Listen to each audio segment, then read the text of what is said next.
All righty. What is up, everybody? Good to see all of you. I think I'm good to go here. Yes. Okay. Everything is up and running. I literally just like scooted into my chair at the last minute. Give me 1 second. Let me turn this light. There we go. Okay. Sorry, I had to get cups out of the dishwasher. I realized I didn't have enough in the room here. Oh, goodness. It's Thursday night. I'm so happy to be here hanging out with all of you. It's been a hell of a day. And I just need a drink. So this is going to be a fun stream. I've got a couple of great things planned, and I'm really excited about it. A couple different little segments here. I know that tonight we don't have Drew P. Whiskey going live. Everybody, thoughts and prayers for him and his little baby girl.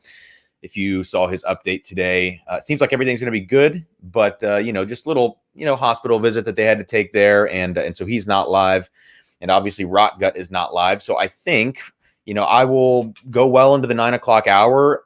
Usually I end up going a little bit later, anyways. And today I don't have to feel as bad about doing that. So that's kind of the deal here in terms of timing for the stream. Let me say hey to a few people in the chat before we get into it. All right. Unifpokes in the house. Tom Lynch. What's up, man?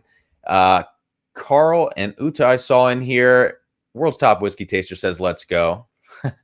And for all of you in here, I got moved around in the bracket because my schedule didn't work out with Jason. So now in the first round, I am no longer up against Jason and Trev Wilson. I am now against Scott from my bourbon journey and Hot Buttery Rolls Chris. So the first round, I'm now in the Western Conference instead of the East. Let's see here. I'll check out the chat. Aiden, what's up, man? Good to see you. Jeff, also good to see you, man. We're going to be tasting that Infinity bottle in a little bit. I'm excited to do the comparison, see how it's developed, and then see what, if anybody wants to help add to it. That'll be a lot of fun, and we'll get into that. AM65, cheers to you. Kilko, what's up? Smooth jazz with drums and drams. Yes. I'm going to make a new intro soon. I've been on my horse a little bit with revamping some production things on the channel. If you guys noticed the video today, I'll talk about that in a second. Let's see, Taylor. What's up, Taylor? Is it your birthday? That's awesome. Switch it up and start with the Infinity bottle. Yeah, I think I'm going to do the Infinity bottle second. I think I'm going to do some Smoke Wagon first just to kind of get into the evening and get some more people in here because typically we don't hit that 50, 60, 70 number in here until 8:30, 8:45-ish. I want to have more people in here for the Infinity bottle. So I'm going to wait a little bit, but I'm not going to do it last like I did last time. What's up, Amy? Good to see you. Hendo's in the house. Jared, how are you doing? JG, I see. And Taylor, yeah, happy 30th, man. Happy 30th, the big 3-0. Okay, guys, let me get a couple things going here. Number one, I'm going to break something. Let's get some Smoke Wagon up on the drum.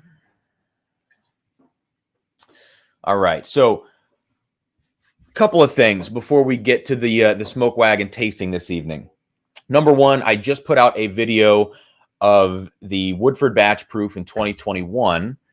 I put it out, I think, at like 5 p.m. this evening. It's not doing very well, which sucks because I felt really good about the video, actually. I had a pretty good edit on that one, I felt like. I felt like it was really punchy. I talk fast, and I think that video, I might have gone a little overboard, but I felt like it was a pretty good review. So if you do have an opportunity to check out that new Woodford video, that would be awesome. And I experimented with a new introduction for it. For a while now, I've been wanting to kind of find a couple of different things that I can make consistent on the channel.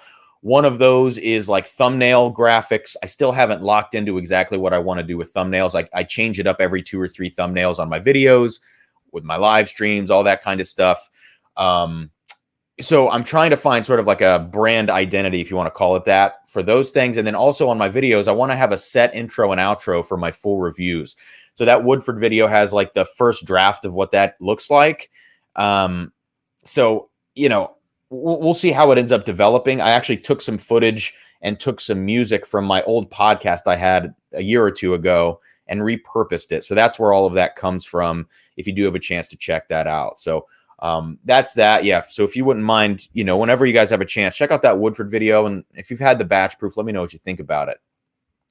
AM65, hey, thank you for the super chat. I really, really appreciate it. What are people sipping tonight, having a first taste of Maker's FAEO 1?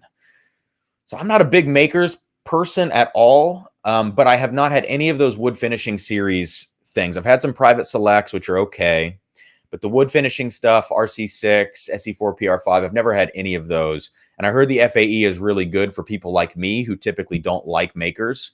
So I would love to try that. And speaking of which, I need to get a first pour going for this evening. So I'm going to start off this evening. I just got this in the mail. It's a Knob Creek rye pick, but apparently this is like a top pick. People rave about this particular pick.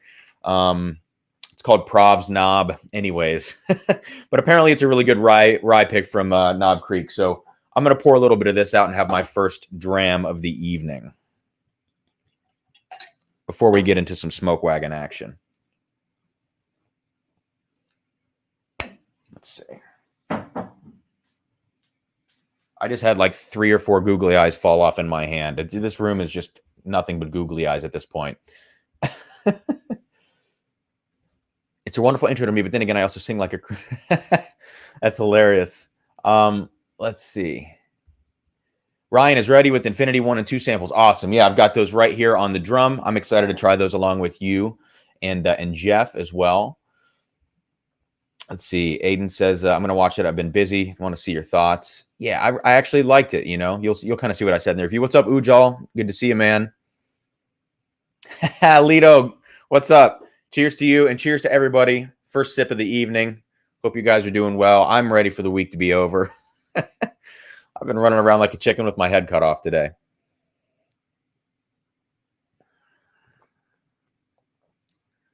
Damn. I didn't know Knob Creek rye could taste like this. I am only buying store picks of that from now on. Aiden's having some Highland Park 12. Oh, before the price hikes. Nice. All righty. What else do I need to cover before we get into this evening? I think that might be it. Upcoming videos, a couple of quick sips. George T. Stagg 2020 is the next quick sip. I can't believe I got a sample of that. I'm stoked. After that, 1792 12 year. And then the next 2 full reviews, they are filmed. They are on the editing table, right? Chattanooga Rye and Penelope Barrel Strength. Those are the next 2 full reviews that will be coming out. So keep an eye out for those to drop. Yeah, knob picks are absolutely killer, Tom. But I've only ever had the bourbons. So knob rye I've only ever really used as a mixer. I've never owned a bottle for whatever reason. And so having this is rocking my socks. What's up, David? Yeah, Smoke Wagon's not in Ohio either. So I had to get all of these online. Okay, Jay. So for those of you who didn't tune in last night to the Mash and Drums live stream, I'm sure all of you were there. He did the bourbon draft last night.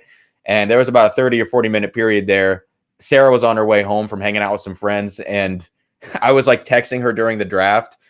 And I ordered Taco Bell. And she picked it up from the drive-thru and brought it back. And I was just stuffing my face all night. So what's up, Young? Good to see you. And hey, I've got a couple of quick sips lined up first. But Russell's 03 is actually going to come before that Jack Daniel's Single Barrel Rye. I still can't thank you enough for sending me those killer samples. All right, well, let's get into this now. I'll let this Knob Creek rye pick sit out,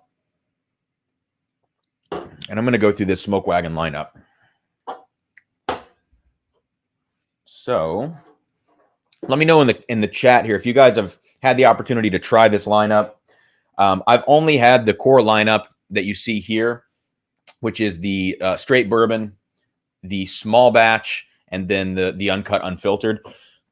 I've only had these 3 bottles. I had 1 sample from Matt Porter of the Desert Jewel on a blind tasting that we did. That was absolutely fantastic. I'll never have a bottle of it because the secondary prices are hilarious. But to be able to see kind of the top end of what Smoke Wagon is, I haven't had any of the rare and limited stuff, but to see that top end was really impressive. So I'm curious to do this. I've only had 1 little sip of the straight bourbon. The small batch, I've had a couple of sips here, but I've never sat down and reviewed it or never spent time with it. And the uncut, unfiltered, same story. I've just never really spent time with any of these bottles. So we'll kind of see what we get here this evening. And I wanted to do a live review on a live stream. I typically just do those on videos. I do a lot of blind flights and things when I'm live, but I wanted to do a live review just to kind of mix things up a bit. So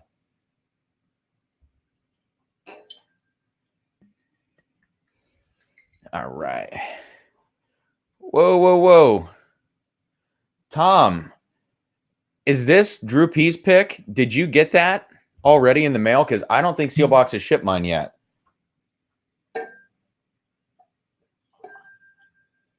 All righty.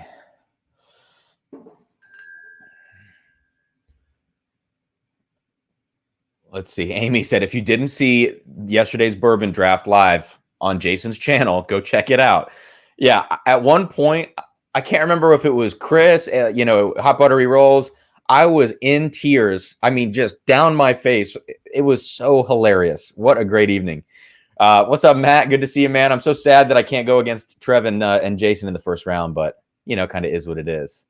Yeah, Jay, the bottles are beautiful. I love the design of these bottles. All right. And I'm missing googly eyes on 2 of them because I'm a slacker. So actually blame Sarah. She's the googly eye master. All right, let's start with the straight bourbon whiskey here. This is coming in at 92.5 proof. So, decent proof. Let's see what we get here on the nose. This is like young MGP, right? I'm not sure if they give the actual age on the bottle here. No, but I want to say this is probably just around 4 years old. So probably no older than that. So let's see what the straight bourbon whiskey's like.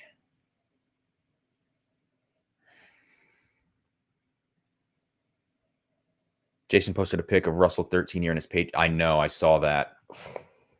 Russell 13 barrel proof. I cannot even imagine. I've got to find one of those. Yeah, so after that knob pick at 115 proof, this 92.5 proof is not jumping out of the glass at all. Yeah, just really muted, really soft on the nose, like super typical corn grain notes. Light honey. Let me coat the glass a little bit. Get a sip first, and we'll come back to the nose.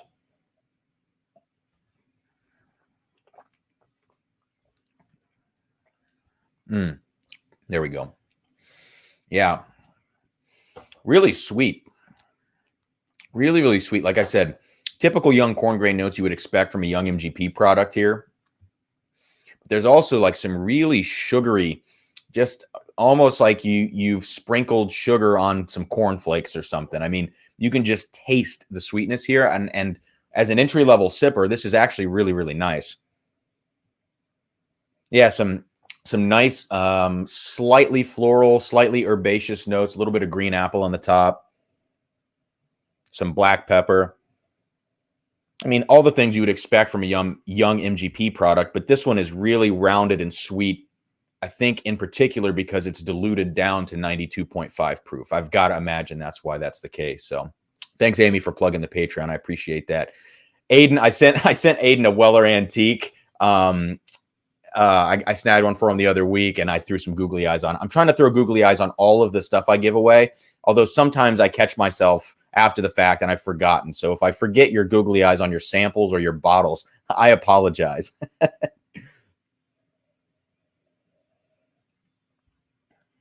David says, so jealous, would love to try these. Yeah, I mean, the distribution is not great at this point, but, I understand, and they're expanding and all that kind of stuff.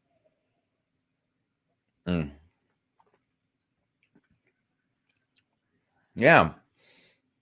Maybe a slight, really, really light kind of fruity, red fruity type note or something in here. But by and large, it's just that young honey, corn grain, sweet, bright MGP thing. And I think it's actually a pretty darn good proof to bottle this at as an entry-level bottle for somebody who might stumble onto this and not know much about bourbon and buy it because they like the bottle and they don't know really what they're tasting for. I actually think this is a great option for a person like that. Yeah, it's weak on the palate. It's it's thin, but you know, who cares? That's what you would expect from something like this. Kilco, let's see. I saw the Maker's FAE01 at my local liquor store, but $70. Yeah, I've seen them on Facebook, like at Costco for $50. I've seen pictures, and at 50, I would probably pull the trigger on that. 70, yeah, I don't know about all that. Carl says, what are people paying for the uncut unfiltered? I see it for 100. I think I've gotten mine secondary, local secondary for 85 or 90. So yeah, pretty comparable there. Will says they're all great. No, and I don't believe there is any plan for them to do any of their own distillation. I think there might. No, I don't know if there's laws necessarily in place, but just being in Nevada, it doesn't make any sense for them to distill out there because the evaporation is too ridiculous with those barrels. So yeah, all right. Well, great. Good entryway into the Smoke Wagon realm with the straight bourbon. But now let's get on to the small batch. This one for me, I don't want to say it's more interesting than the uncut unfiltered. In my brain, it's piquing my interest a little bit more right now because I've had much less of this. I don't really know the profile. And at the price point around $50, I believe $50 or $60, it's 100 proof. And it just makes me wonder, this is either going to really disappoint me because of the price point, or, you know, I feel like this has a lot of potential to be a great buy. So let's check this out. This is the small batch. And in terms of the blending here, let's see what they say. Multiple vintages. Yeah, I think this is something like 4 to 8 year, maybe. You can correct me if I'm wrong. I'm not sure how much of that is publicized, but let's see what we get here with the small batch. This might be a sleeper. DC says, solid pick on that Pappy 12. Look, man, I'm trying to make a joke, and I just wanted to have a bunch. I wanted to have a bunch of middle-aged men attack me on a live stream for saying the wrong word for a bottle of bourbon that is so freaking inconsequential. Yeah, I said Pappy 12, and 5 people probably shit their pants at the same time. It was hilarious. So, anyways, I guess nobody wanted to take a joke. Carl says straight's 40, small batch is 70. Okay. Dang, I feel like that's a little pricey, but I'm not exactly sure what MSRP is on these things. I didn't think this was as high as 70, though. Ooh, small batch smells really good on the nose. Let me put it next to the straight bourbon. Yeah, cool. So straight bourbon, just super watery, very, very entry level. This small batch has a little bit of teeth, and I feel like I'm getting a little bit of like a strawberry note for some reason, a little like lighter fruit type thing. You know what it is? I think it's actually like a combination of like peaches, like honey, peaches, and green apple. And then obviously some great baking spice going on in here from that high rye content. Some good black pepper. Matt says, I shit mine for unrelated reasons. That's awesome. Oh, man. It's been a while, Matt, since I've shit my pants. But you know, once a year, once every couple of years, you have that one where you think it's gonna be one thing and it's another thing, and then you know, then it's not great. Taylor says, I still can't believe you haven't been canceled yet for that. Yeah, I know. Being canceled in the bourbon community would be hilarious. I just lost 3 subscribers when I mentioned shitting my pants. So, or 3 viewers. So I do apologize, everybody. Yeah, Scott was in rare form. Scott, I don't know if I've ever seen Scott that hammered. That was amazing. Although we did a blind flight a couple months ago, and we stayed on and chatted afterwards for hours and hours, like till 2 or 3 in the morning, and we were all pretty darn schlammered after that. So my dad says chunky air, probably in reference to pooping my pants. Or Matt pooping his, really. I mean, that's what we're talking about. I didn't poop my pants. I bet the mods are having a heyday now trying to approve people's comments. Okay, guys, I'm going to taste the small batch now.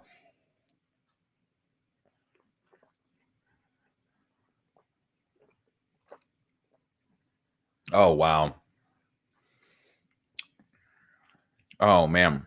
This is one of those bourbons that when you sip it, you really want to let it just sit on the palate for a while before you swallow it. Because as it just sat there, it really started to ramp up and develop. It's not the sort of most viscous mouthfeel or, anything like that. But man, that is really good. The spice in here just crescendos all the way through, and it's still going into the finish for a 50% ABV, mid-range bottle. Just the development alone, I'm not even talking flavor profile yet. Just the development is really great on this one. Yeah. So I think my dad is probably still in here. Last time we were in Vegas was right before COVID hit in February of 2020. And we got up on stage and we sang with arms wide open, him and I together at a karaoke bar in Vegas.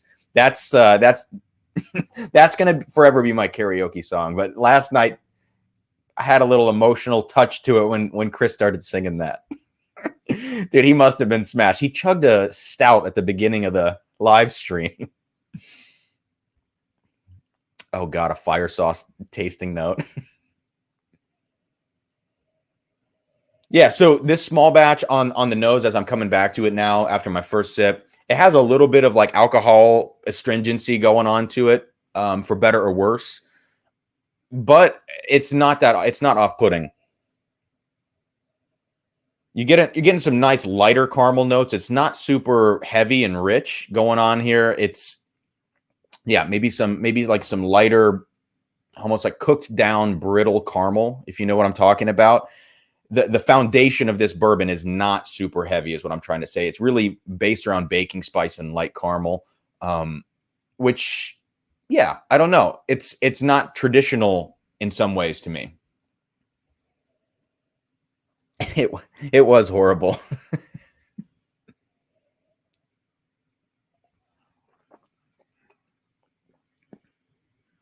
Yeah.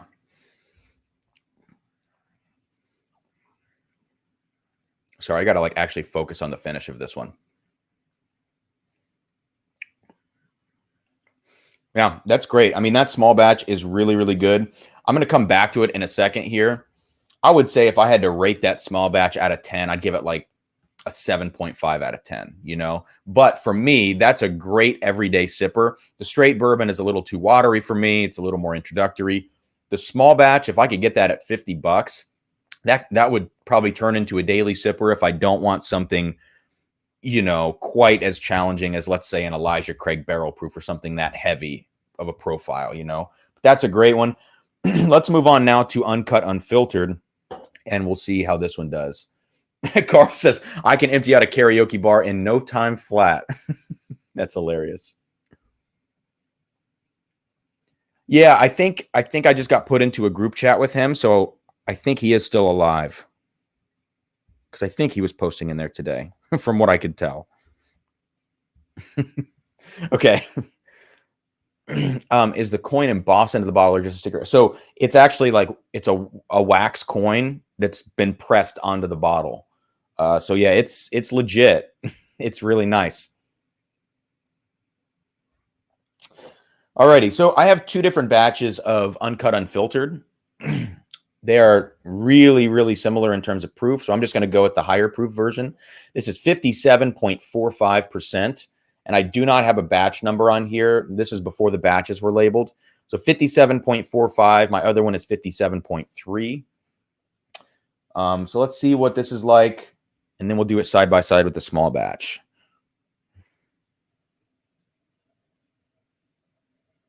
Yeah, it really smells almost identical to the small batch right now, just cranked up in proof. The actual profile to me is not that different, but I'm going to do it in isolation before I go side by side.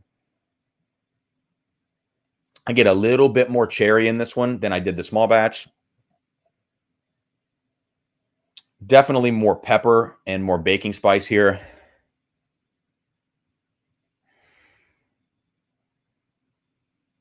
All right, let's try it on the palate.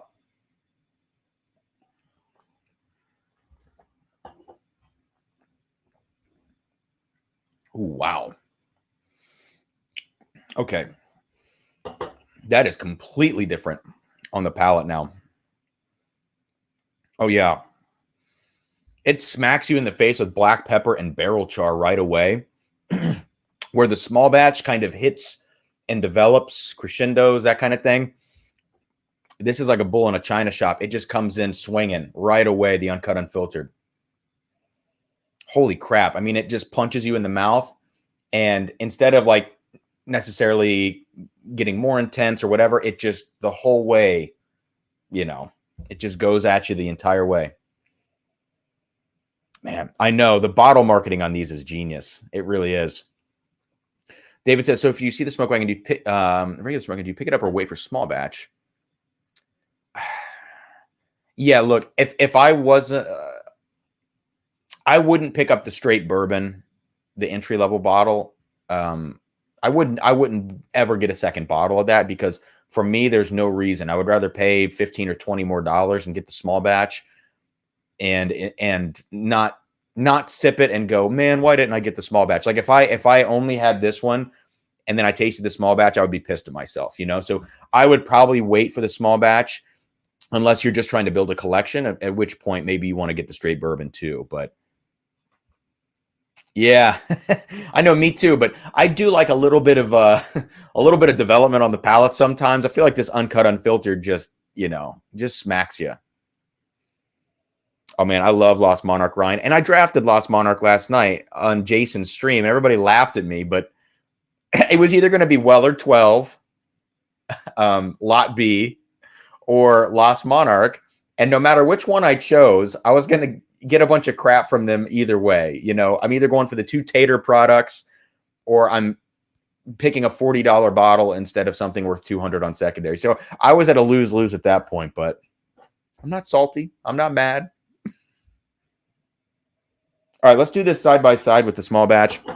Both of these do have a distinct alcohol ethanol note on the top of them, So, it is what it is.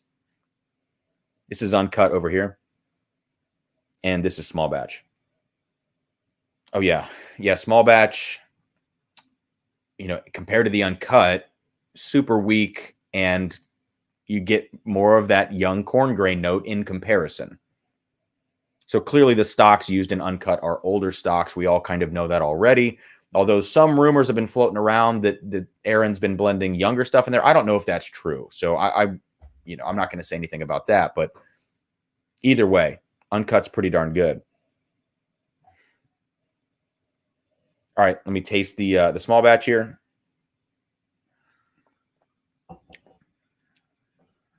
Mm-hmm. It's just funny when you do a lineup like this, how every subsequent bourbon makes the last one feel watery,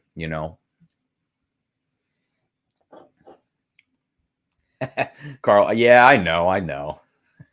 And I'm the runt of the bunch, I'm the youngin', so I fully expect it.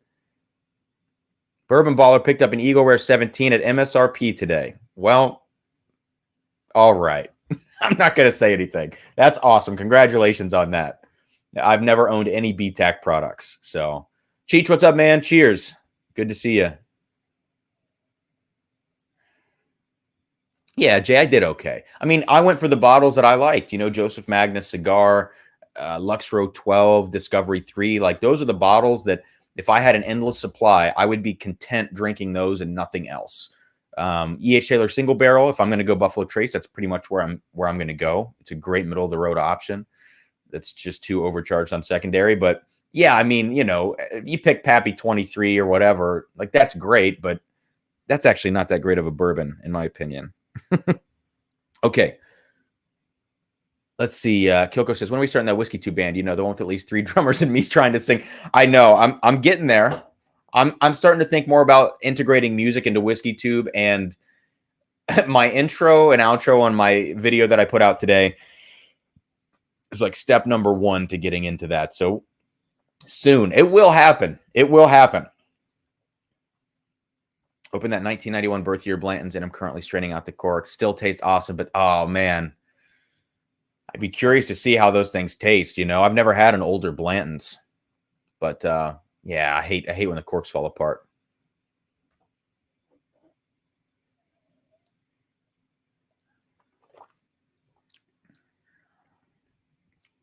The thing about these Smoke Wagon products to me, though, is that none of them really have any oak to speak of. And I don't know if it's just my batch of uncut, unfiltered. The small batch I wouldn't expect to have any oak. Not really. Maybe a little bit, but none of these do. All of the profiles are just a little bit lighter. Like I said, light caramel. Obviously, we're talking about high rye MGP here, so we're going to get some of those green apple type notes, spicy, peppery, that kind of thing. But it's almost like I don't think it tastes too young to not have any oak in it. It just feels like Aaron is trying to blend the oak out of here for whatever reason. And to each their own, but I feel like, the uncut, unfiltered would be, at least this batch would be a little bit better if it had like an oaky undertone to kind of support everything going on there. But I don't know. Let's see. Aiden says, who was voting? Yesterday, just like the people in the live chat were voting. Did I just see? Let's see. Oh, what's up, Stanley? I missed you up there. Good to see you, man. Cheers. Hope you're doing well. Yeah, sorry I couldn't stick around last night on your late stream. I was in bed. I was tired after that live stream with Jason. Dinner time for Carl. What whiskey to sip? Oh, I would think something a little bit lighter. I don't know. What do you guys think? Ujal, Catherine says hi. Tell her I say hi as well. And my dad says that we need to have a smoky blues intro. I don't know. I'm doing this whole electronic music thing right now on the videos. I'm trying to keep them a little more upbeat. And so I thought like the rock intro could kind of work with that, but I might end up fundamentally changing that. We'll have to see. I'll give it a few videos and change it around a little bit, but I don't know. Ooh, good call. Good call, little Japanese whiskey to go with it. Max it out with Ardbeg. Come on, man. You just want to see the world burn. Kimchi throws my palate with the Mogoji goes well with Wild Turkey 101. Interesting. Okay.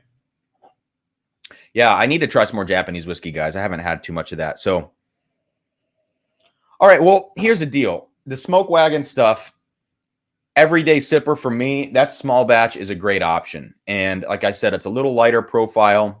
So it's going to be like one of my other everyday sippers is either a Knob Creek 12 or an older Knob Creek store pick. That for me is like a little heavier, a little more oaky.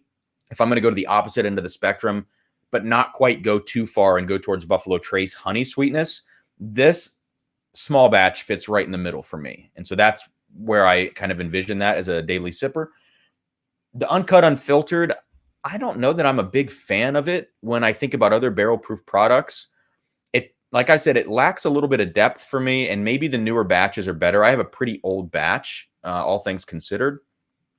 But yeah, I feel like I want a little bit more age to it. And, a comparison that I want to do real quick is actually, I want to compare this to the Bellmead Reserve 108.3 proof. So let me grab that real quick because that's also sourced MGP. And I'm going to be curious to see, which one of those has the better profile, because the Bellmead is widely available in about $60, whereas the uncut, unfiltered is heavily marketed, heavily branded, allocated, and more expensive, but may not be as good flavor-wise. So let me do that real quick. Let me grab that bottle just right here.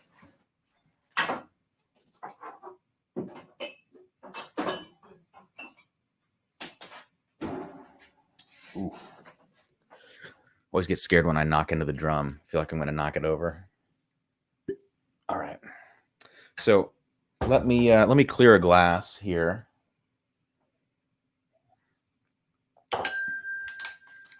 Rinse this out. Give me just a second. Man, that was that straight bourbon that I just shot. Yeah, that's a really easy going pour. That's like this is a summer pour right here. The straight bourbon. Probably not over ice. It would probably drown, but if you wanted a neat bourbon outside in the summer, that straight bourbon's not a bad option. Okay, let's see here. I got to remember which one is which. Okay. Here's the Bellmead. Okay, uncut, unfiltered, and then Bell Mead over here. So let's go to the uncut. All right, and now to the Bell Mead. Oh yeah, Bell Mead is distinctly fruitier in here. Like all of that candied orange that you get with a lot of MGP stuff, that's very apparent in the Bell Mead. Dark fruit, darker profile all the way around, but not nearly as much baking spice and pepper going on.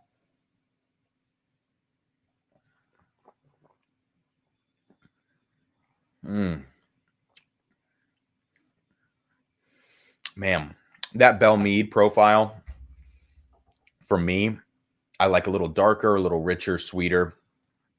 That Bell Mead is much more in line with what I would want. It's got a little bit of that flat cherry cola thing going on in it.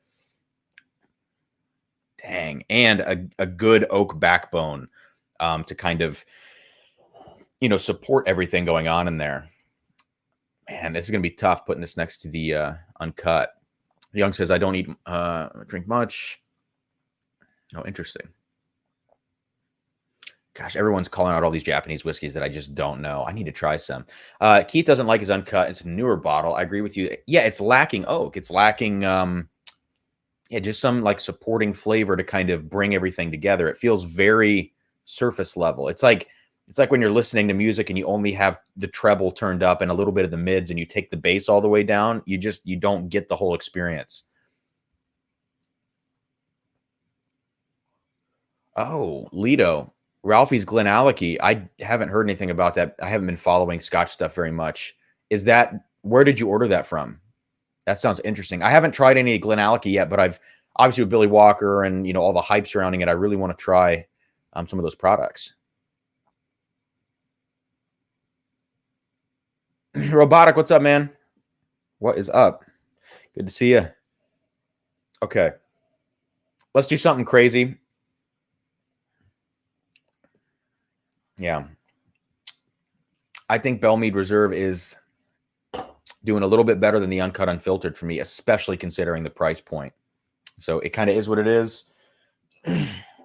Even the 108.3, which I try to not like the 108.3 because I miss the old cast strength bottles. It's a good bottle. So I'm going to blend these now. I'm going to throw a little uncut into the Bell Mead.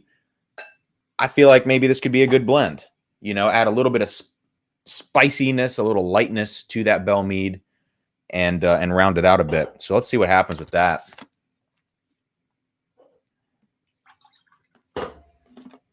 Young says the Redemption 10-year high rye bourbon was a sleeper for folks seeking this. Oh, interesting. I've never tried that Redemption before. I think we just got Redemption products in Ohio, and I've definitely never seen the 10-year sitting on shelves here. I would love to try that. And after trying the Desert Jewel, you realize, I believe that's 10-year MGP, you realize what good 10-year MGP blending can be. It's like, holy crap. Really, really good. Let's try uncut unfiltered in the Oak Monster EC18. Amy, I still have some of your Elijah Craig 18 from that blind, but I'm hanging on to that because I think I want to review it. I think I want to do a quick sip with that sample. Uncut unfiltered is lagging behind the older releases. I don't know. The ones I have they don't have the release numbers on them, the batch numbers, and they're pretty old. If I remember, when I looked at the list, I felt like they were in the bottom portion of that list in terms of when they were released. It's still not that impressive to me, unfortunately. So I don't know. All right. What did Bourbon Baller get a 21-year of? A 21-year Hibiki? Oh, my God. That's got to be an arm and a leg. I don't want to know how much you paid for that. All right, so this is like probably 60% Bell Mead Reserve and probably like 40% uncut unfiltered.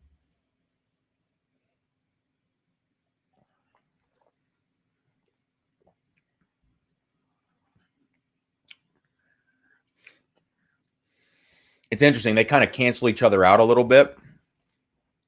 It's like weirdly flat. Neither one of those pours is really a flat pour, but when you combine them, it just kind of neutralized itself. But the actual flavor profile is like an improved version of Bell Mead because it has that Smoke Wagon spice. Huh. Definitely more oaky. So, anyways. All right, well, that wraps it up, I guess. Moral of the story, I think all these Smoke Wagons have a time and a place. You know, I think value-wise, I like the small batch the best. Uncut, unfiltered, from my palate, is not, not my favorite. And the straight bourbon is an introductory pour for someone, or it's, a great summertime outside neat sipper. Robotic says, here's a fiver for the octogenarians yesterday. Not getting your humor. You poor soul. It's not, I wasn't even trying to be like for real funny. It was just like little quips, just saying Pappy 12 and knowing that is, frowned upon. I don't know. I just felt like, okay, I'm gonna shut my mouth now. So, I was busy eating Taco Bell anyway. So, Mike, if you have a batch of uncut, unfiltered that you want to send me a sample of that you think is good, please feel free, because my 2 bottles that I have, I'm not going to taste both of them right now, but I've put them side by side before, and they're very similar. So at this point, it's like, I don't know. Maybe it's just not for me, but I'm not bashing the product. I'm just going to say that it might be just not for my palate. Some products are clearly bad, and you can clearly bash the way they've been blended or, other things. Yeah. 21-year Hibiki. I can't imagine how much that goes for. Little trash talk in the chat, huh? That's funny. All right, guys. Oh, well, let's get on with it. Let's get the infinity bottle going here. So let me kind of give you guys the lay of the land. Oh, another $5 super chat. What's up, Jason? The legendary Jason Busey in the chat. Good to see you, man. Mellow corn. Here's the deal. We don't get mellow corn in Ohio. So every time I go to Kentucky and I see it on the shelf, for some reason, I never buy it. I've only tasted it a handful of times. Look, I'll drink that stuff.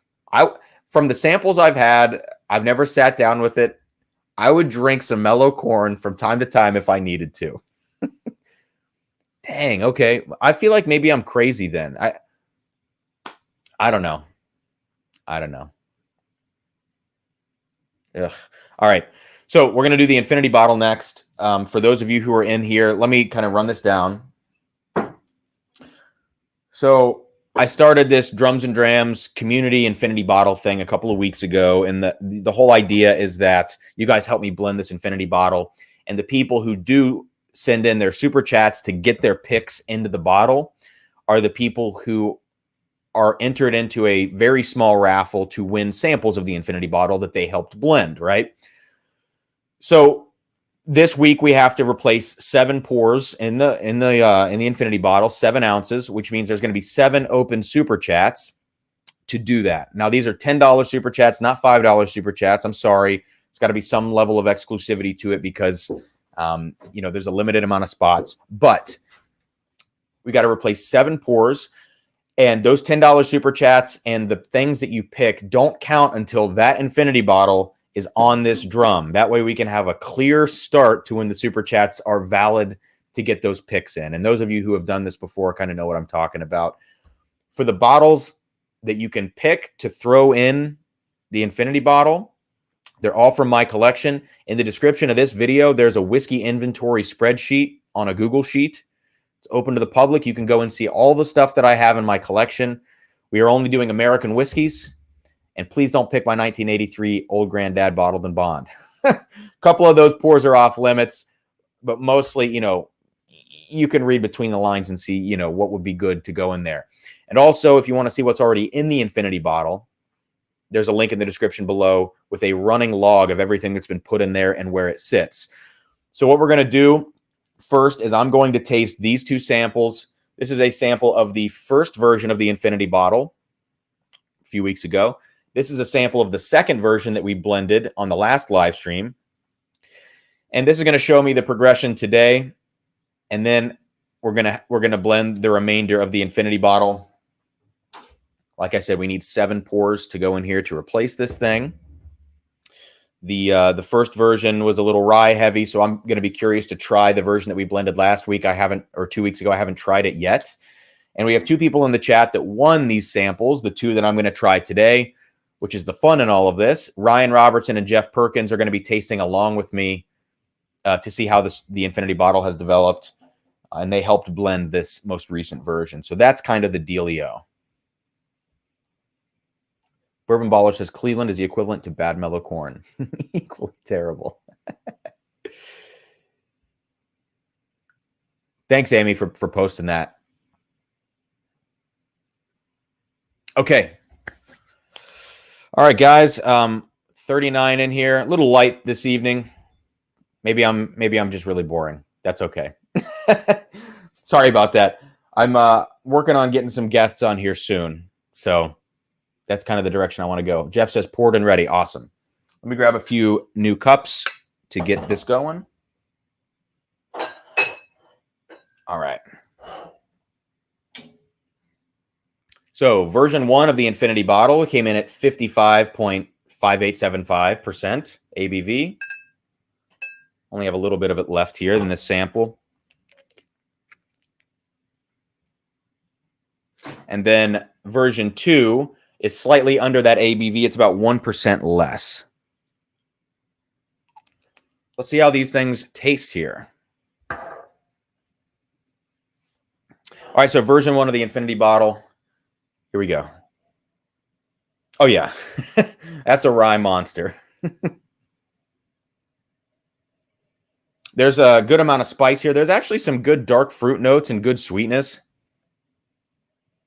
But it's crawling up my nose. And this might be, Lito, if you're still in here, this might be from your Alberta Premium that you threw in here. Oh, Keith, I have some competition with the NFL drafting. Yeah, I forgot about the NFL draft. I don't give a shit about football, honestly. So, you know. What time did that start, Keith? And when does it end? If it's 8 to 10, that's, that would just be hilarious.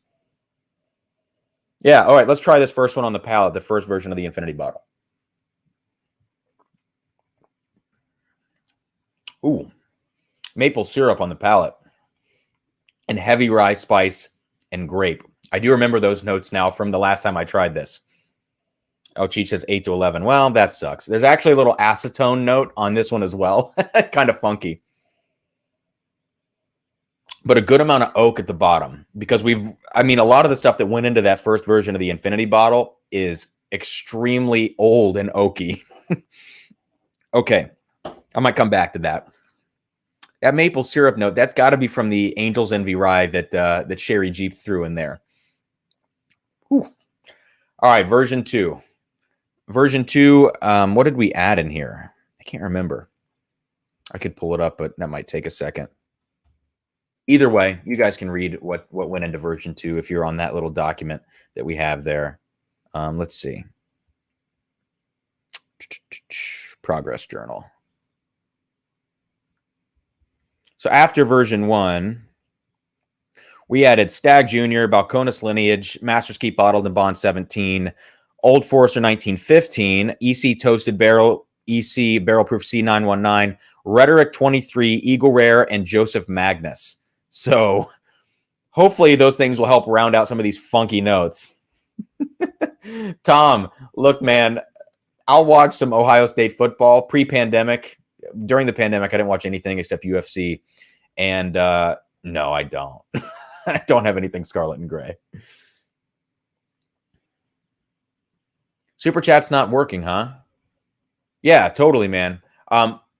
You can Venmo for the bottle if you want to, but just wait till it hits the drum. I've got to have a clear start point there for what we're going to add. So do not send in your $10 super chat for the next pours until I'm done tasting and this bottle is on the drum. That is the signal for opening up the floodgates. So, oh, version 2 is much nicer. Much nicer. Yeah, version 1 is funky as hell. The grape note with that rye spice and the maple, that is so weird. Version 2 is much more straightforward with a It almost smells like a combination between Stag Junior and High Rye MGP. Yeah, it's got like some nice fruity sweetness to it, but also a ton of spice, some green notes going on. I'm going to taste it.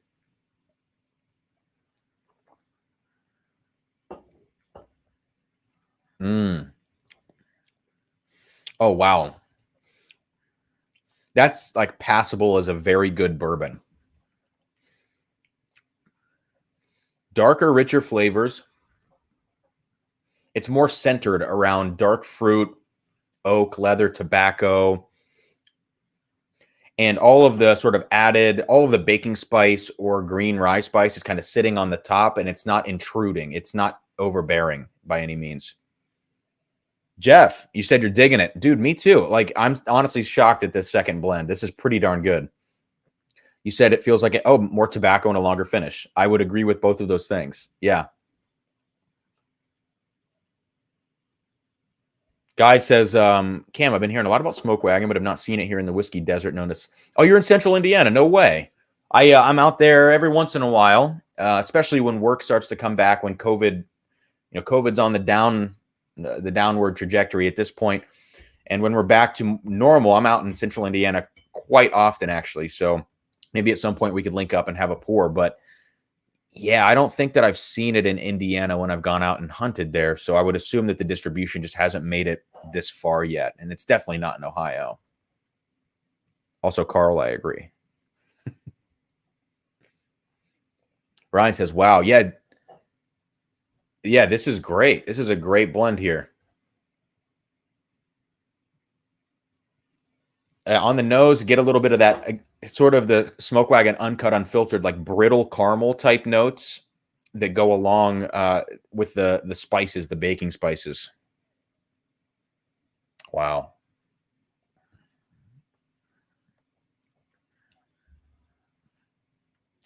Yeah. And if you read the list too, I mean, the stuff we have in the bottle so far leading up to version 2 is it's good stuff, you know? I was afraid the Balcones lineage that Colin threw in there was going to kind of make this weird because that's Texas single malt whiskey. No, I don't think it affected it at all. So I'm going to go back for one last sip of version 1. Ugh.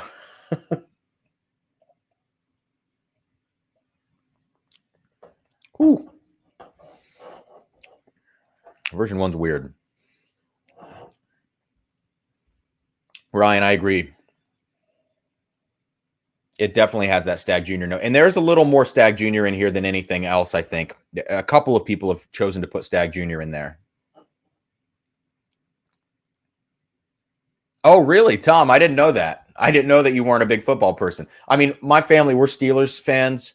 I am by birth because of my dad. And, you know, I like watching Steelers football. I like watching Ohio State, but I'm not like falling over myself if I don't get to catch a game or anything like that, you know. Oh, Young, you have folks in Warren. That's up north, I think. Yeah. All right, last sip before we top off this infinity bottle here.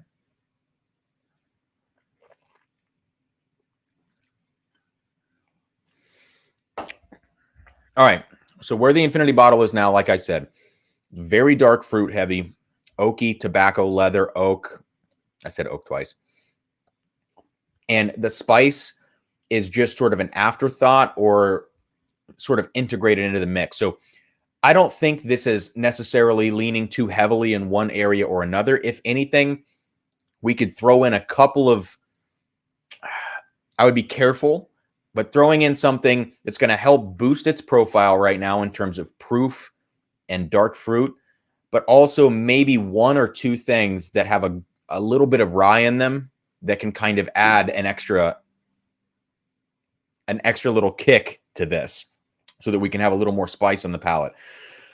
Those are my thoughts on maybe what to add to this infinity bottle. Again, we have 7 pours. So the first 7 people with $10 super chats who throw their super chats in and list what they want added to this, I will add that off camera. And then out of those 7 people, I'll run a quick raffle as soon as we're done. And 2 of those 7 people are going to win samples of the infinity bottle that they helped blend and the version that I just tasted, version 2. So you'll get to do a side-by-side with me the next time this pops up on the live stream if you're one of the 2 people out of the 7 that win that raffle. So there we go. If you guys want to submit your super chats, $10, feel free, get your pours in there, and then, possibly win some of your own pours of that infinity bottle. Okay. Cohen says, Justin Fields another bust QB. Oh, yeah. Out of my league. I haven't seen any Ohio State football. Oh, Jason, what's up, man? $25. Thank you so much. Russell's 10. Okay, interesting. 10 to put some Matty Gladden in that, but I have a single barrel, so that'll be cool. Remus Repeal 2 says that's a really solid choice. That is very on profile, actually, for this bottle. Holy crap, 3 right in a row. Oh, my God. Okay, we only have 2 left. Holy shit. Only have 1 left. Dave, I don't actually have Weller Special Reserve. I actually don't own any of that. So I can throw in some Antique, Foolproof, or Weller 12. Okay, JG. All right, we're done. We got the 7 pours. We got the 7 pours. No more $10. Oh, no. Gary, we'll carry you over into next week, I guess. I think we're out of space here in the bottle. Holy shit, guys. Okay, here's what we'll have to do. We'll have to carry over into next week. We are cut off. We'll have to carry into next week. We are cut off. Okay. I didn't anticipate having 10 people do it right in a row. Holy crap. Okay, so Russell's 10 says Jason. Again, that's going to be a great choice in terms of like a oakier profile. Matty Gladden. Let's see. Aiden says Remus, yeah. Amy, oh, good choice, Amy. Jack Daniels. And that's going to add that little banana note to it, and I'll be curious to see how that plays along with this. I think a little bit of that brighter note is going to be good. Okay, the Pinkies pick. That's a good pick. Both of my 1792s are good picks. So you really can't go wrong with either one of them. Dave says Special Reserve. So I'll throw in, I'll go crazy. I'll throw in a 2013 Weller 12. That's what I'll do. So yeah, I've got enough of that left. I'll throw in some 2013 Weller 12 into that bottle. Bardstown Discovery 4 said Gary. Smoke Wagon Uncut said Keith. That is hilarious. Cheech says start another bottle. I know. I wasn't prepared for this, so I'll have to carry them over into next week. Let me think about this. Let me ask you guys. If I carry them over into next week, how many did we get total super chats? 1, 2, 3, 4, 5, 6, 7, 8, 9. And then Dave threw in another. So 10, I guess. 1, 2, 3, 4, 5, 6, 7, 8, 9, 10. Yeah. Should I carry the 3 to next week and enter those people into next week's giveaway only? Or should I enter them into this week's giveaway? I should enter them into next week's giveaway, right? So take the first 7, put their pours in, then they're into the giveaway. The next 3 will go to next week. We'll kind of roll over. I need to have a backup plan for this. I did not expect to have this problem. If anybody has any great ideas, please let me know. We've always had trouble getting people to actually do this. So the fact that it happened like this is amazing. Next week, yeah, I agree. JG was the last one. He said Rittenhouse. Did I miss that? Oh, I did. Rittenhouse Rye. 877 mash now. Let's see. Exactly. Everybody panic. David says, I'll throw in my 901 next week. Okay. That's hilarious. Okay, guys. So I've got all of that. Let me start a little document here, and I'll run a quick randomizer to let you all know which 2 people of those first 7 are going to be, getting the giveaway samples there. So give me just 2 seconds. And then the other ones, obviously, will roll over into next week. And then we'll only have 4 spots next week. So Aiden, Amy, Dave. Also, Dave, good to see you, man. I didn't know if you were in here or not. And Jay was the last one. Cool. Okay. So I've got my 7. Like I said, I'm going to pour these off camera just to save some time tonight. And then I'll update the log, the Google Docs log that's down there. And then anybody that wins a sample, you actually win. I send a little sheet with the samples to kind of show you what is in the 2 samples that you got. And I'll throw a couple other samples in there as well of some good things. So that's kind of the deal. Jeff, yeah, honestly, you get out of it what you put into it, really, is what it seems like. The quality of samples that people are picking here to throw in the infinity bottle, this version of it was really freaking good. So see mine and Bucky's comments above. Let's see. Which comments? I like Cheech's idea. Pour half into another bottle and start a divergent timeline. Huh. I think so, Cheech. I think next time we do the infinity bottle, because I don't want to change the format now. But I'm planning on doing this maybe like twice a year, basically on the channel. And each one runs for a couple of weeks at a time or a couple different live streams, 5 or 6. So I think the next one I'll have to have a contingency plan like that. But for right now, I'm going to just roll over the weeks because, I'm not sure what else to do. I thought about doing a hard cutoff and saying like, okay, you're at least entered into the giveaway, but your pours don't go in if your super chat's late. But that's not that fair, So I'm a little torn. That's a good idea, though. I'm going to have to think about it after the stream. How will the final vertical giveaway work? One stream with entrance? No. So, so at the end of the whole infinity bottle, I'm giving away the entire vertical set. And the final version of the bottle is going to be a 200 milliliter. That's going to be on a live stream where we're not adding anything else to the infinity bottle. I'm going to have the vertical done, and I will give it away on that live stream, every $5 super chat to win or something like that. So that'll be more of a typical giveaway format.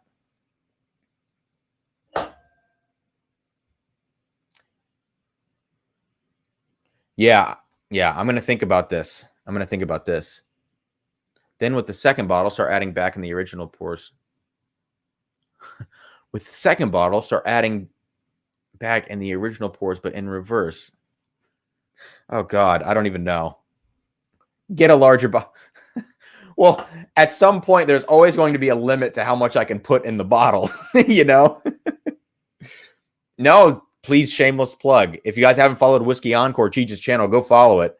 It's just, Cheech, you're on so late. I'm never awake at that hour, but, I'll do the divergent bottle. You should. I mean, geez, I don't even know. So I'll carry these over into next week, and hopefully, we'll see if this becomes a continuous problem, and then I'll have to go from there. But, kind of is what it is. So let's run the giveaway just real quick. And then Dave Ros, Dave in the house. If you're still here, I have your blind flight that I'm going to be doing tonight to close out this live stream. So I have the answers here. It's 4 pours. You wanted to know how I would rank them 1 through 4 in terms of what I thought. So the answers are in here.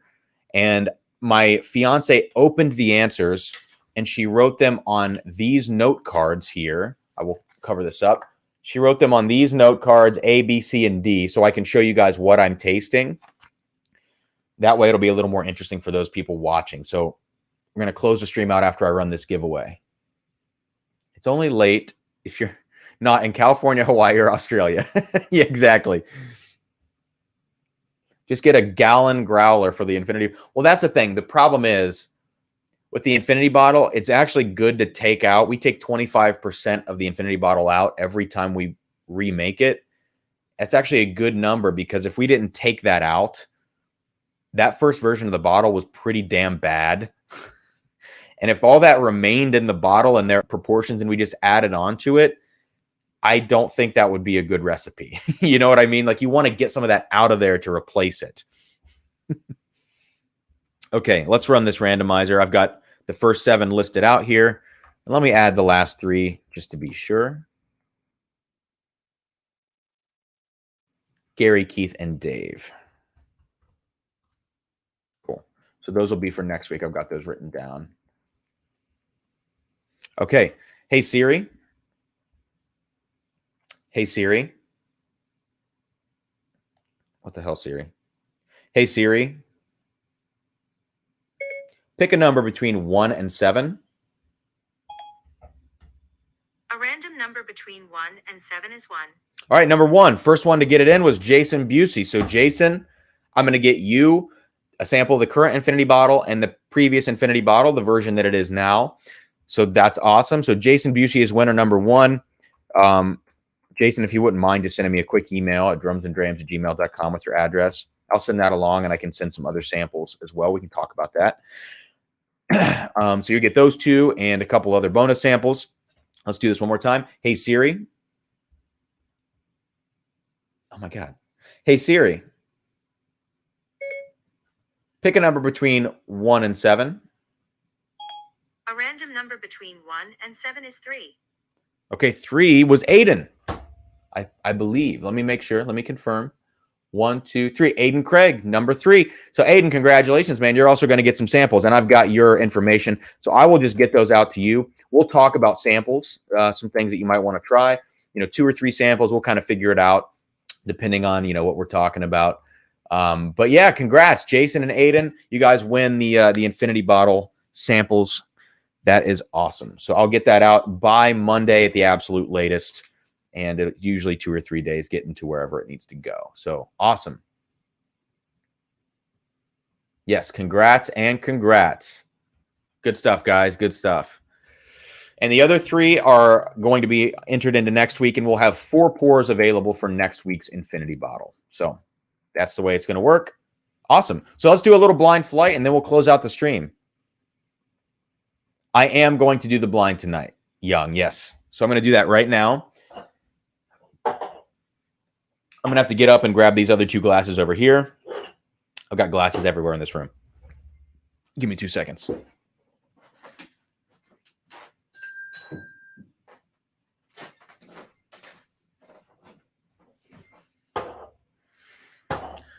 Aiden says, I'll be able to make next week's stream. So the Infinity Bottle, let me see.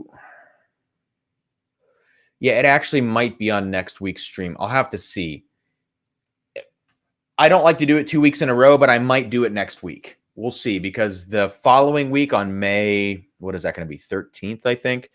I'm going to be in Iowa, and I'm still going to be streaming from my hotel room in Iowa, but, I don't have to. I can move the Infinity Bottle up a week or whatever. Could you make May 13th, Aiden? Let me know. All right. Here we go. Let's get my 4 cups. My 4 little glasses. Let me grab these samples. Right, so Dave R in the chat sent some awesome samples. I mean, he sent me George T. Stagg 2020, the 1792 12-year, Blue Spot.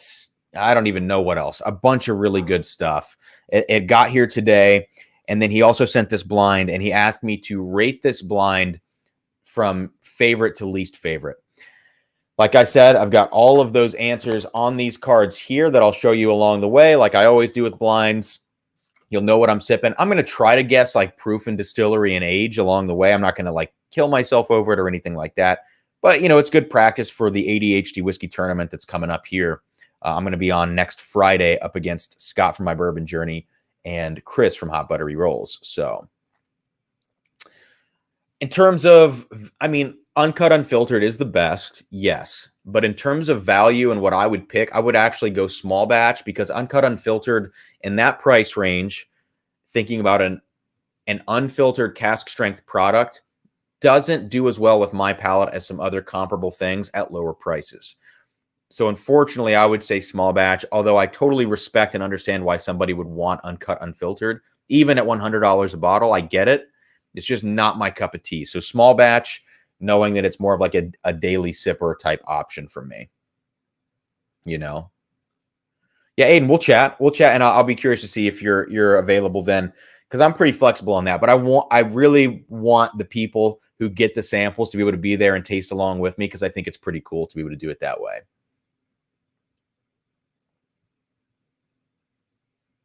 Guy, I'm gonna be in Dubuque. and that's going to be the 13th through the 16th of May. I'm playing a show. I guess maybe it's at the University of Dubuque. I don't even know where the show is. With the Columbus Symphony Orchestra. It's sort of this weird event. I'm not sure why exactly we're being flown out to Dubuque, but we are. So I'm playing in Dubuque. I'm staying at what looks to be a pretty nice hotel, and I'm going to hit some liquor stores in the area, live stream from the hotel, and hopefully just have a chance to get away from Ohio for a little bit. Yeah, Matt mixed things up because of some scheduling issues, so I'm going to be against Scott and Chris. Look, it might be me. My palate might be broken. You know, I'm picky, and so it could be that. Yeah, and Jay, like I said, Dubuque is where I'll be. And I don't think I'll have access to a car, but I've considered renting a car and trying to contact Gene at Cat's Eye Distillery to go up and like check out the distillery, because that would be awesome. But I don't have any connection there, so we'll see. But I'm not against renting a car if I need to, because I'm going to have a bunch of downtime. I think I have like one rehearsal a day when I'm in town, and then one show. So uncut, unfiltered, $60 in SoCal. Well, in that case, it's a little bit of a different story. Then it just becomes whether you want a lighter profile Smoke Wagon, a nuttier profile Larceny, or a oakier peanut an oakier peanut butterscotch profile Elijah Craig barrel proof, etc., if you're talking that price point. Hey Alec, what's up? Good to see you. Thanks for jumping in here. New to the channel, usually watch Bourbon Junkies and WKF. What is WKF? I feel like I'm an idiot for not knowing that acronym.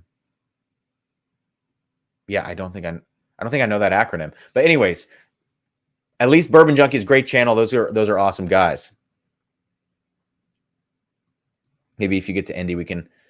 Guy, I'll definitely be in Indy in the near future, man. I've been planning to come out and do some more bourbon hunting out there, and definitely trying to pick up some Campbelltown Scotch, because we don't get much in Ohio, but in Indiana, there's a lot of Kilkerran sitting around, and Springbank and stuff like that. So, Whiskey Knife Fight. I actually don't know that channel, but that's cool. Yeah, welcome. Good to see you. Thanks for jumping in. Tom says comparing Jack Daniel's Single Barrel with Woodford Batch Proof. Batch Proof wins on nose, delicious. JD edges on palate. Yeah, Batch Proof. Tom, I don't know how you are about this. Throw a couple of drops of water in it. It rounds it out a little bit, sweetens it up. I like it with a little bit of water. I didn't do it on my review, but I know why you would say that you like the Jack Daniels, especially a good barrel of that could give the Woodford a little bit of a run for its money. Let me pour this Blind Flight now. I've been yapping. Sorry. I want to only pour half of these samples because, when I get these Blind Flights, sometimes some of the samples are ridiculously good and things I'll never, ever get again. So when I get 1 ounces, I try to only pour half an ounce into a bottle so that I can have some left over in case I want to taste it again or do a review of it or whatever else.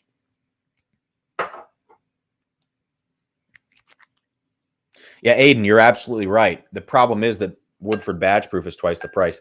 That's the biggest issue for me, is when you think about Larceny and Elijah Craig, from small batch to barrel proof, 2 or 2.5 times the price.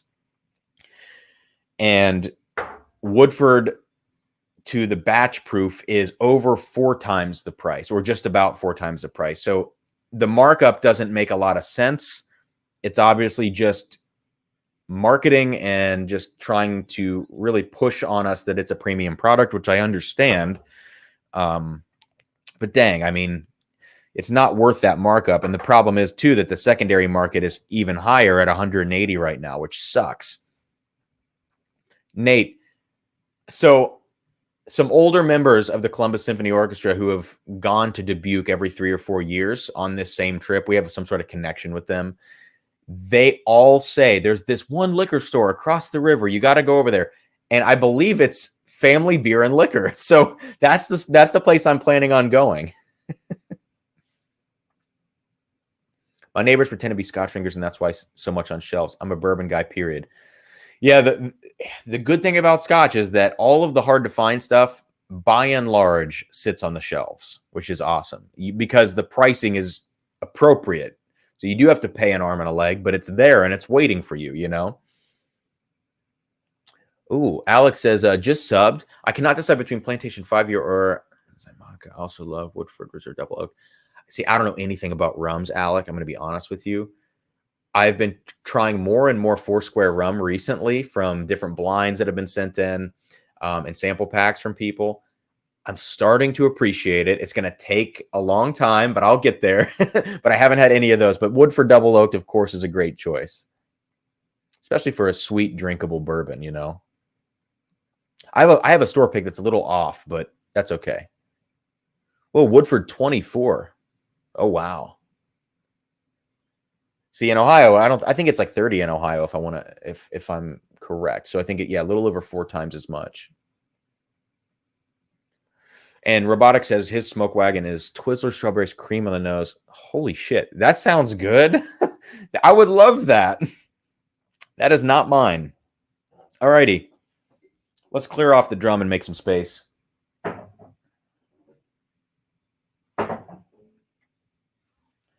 I'm actually so excited about this stupid infinity bottle. Like I was excited about it from the get-go, but tasting this last version of it, I have never had an infinity bottle taste good, so this was a shock. Usually you put, the bottle kills in the infinity bottle and it's your daily drinkers. It's not that great, the great stuff. And so doing it this way, the money from the super chats basically just pays me back for some of the really high quality bourbon that we use in the infinity bottle. But it's great to have a really solid end product like that. So let's see. I'm going to put the pours up here for the blind. B, C, and D. Okay, let's get into it.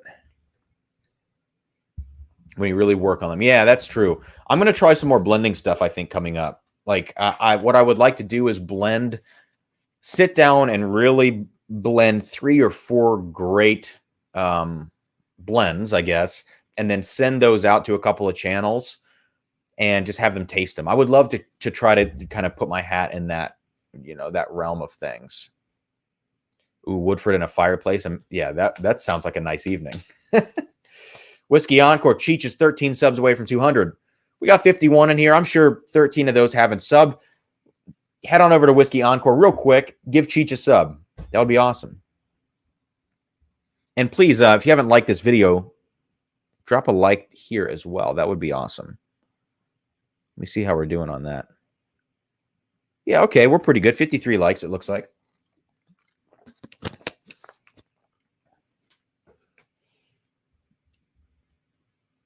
Heck yeah, Cheech. Chris says, if you head to Cat's Eye, there's another distiller in LeClaire on your way down. Maybe you've heard of it. Mississippi River. Maybe I've heard of it, but I'm not entirely sure. I've definitely never had one of their products. Yeah, I do want to rent a car and get up to Cat's Eye if I can. I'm going to have to see. Maybe I'll talk to Matt first and see if he can introduce me to Gene from Cat's Eye. Bender says, just subbed. Awesome. Hell yeah. You are a bourbon baller. Starting it with the Baccarat, the Woodford. Good Lord. All righty, let's get into this blind. We're going to start with A here. Again, these are from Dave. In the chat, it is Dave ROS, Dave Ros, Dave Rosas. So thank you, Dave, for sending these along. I'm very excited about this. Let me show you guys what's in glass number A before I nose this and taste it. So this is what we've got in glass A. Put that down and let's get into it. Amy, I remember to do the note card first this time. Ooh, this seems like a decent proof. Let's do glass A. Got my little notes on my phone up. Glass A almost smells like Smoke Wagon Uncut Unfiltered. It's got sort of this sweet green apple note.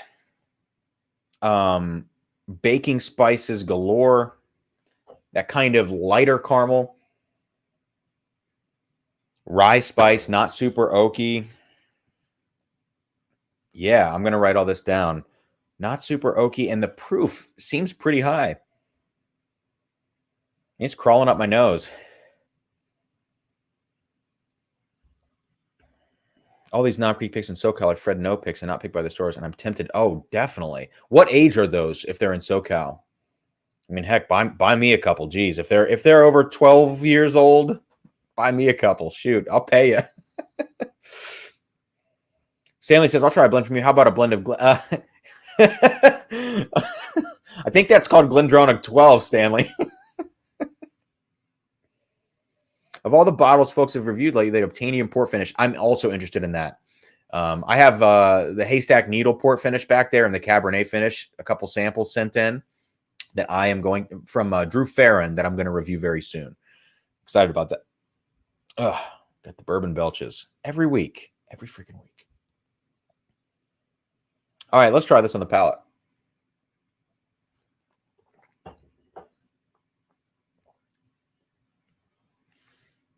Wow.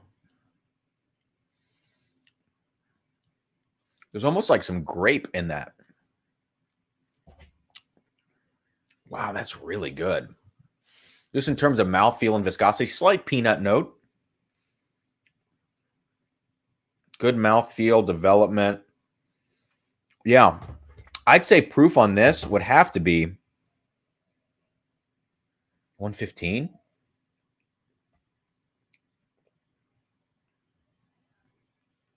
I'm going to say 115 for now on proof. And age, I don't know. I would probably say around 8 years, 8 to 10 years on the age for that. Doesn't seem too old. Again, a reminder of what's in that glass A. Right there. Yeah, the nuttiness is really starting to come to the forefront. Yeah, I'm going to say 115 proof, 8 to 10 years. Let's go to glass B now.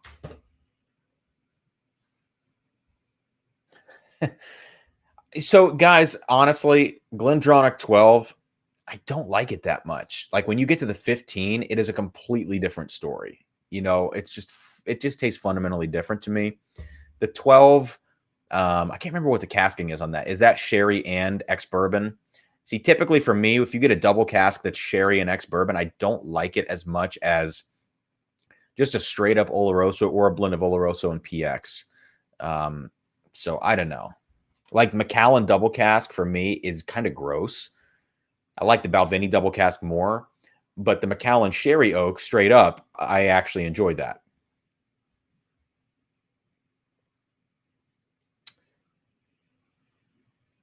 The water does help. Yeah, on the Woodford batch proof. Absolutely.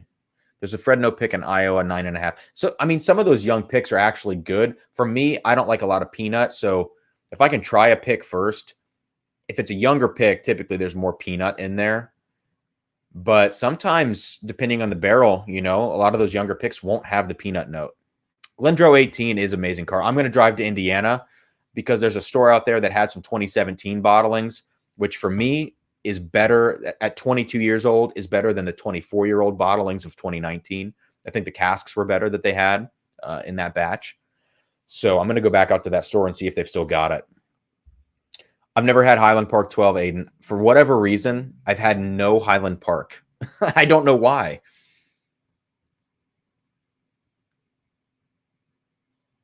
$9.5 and $50.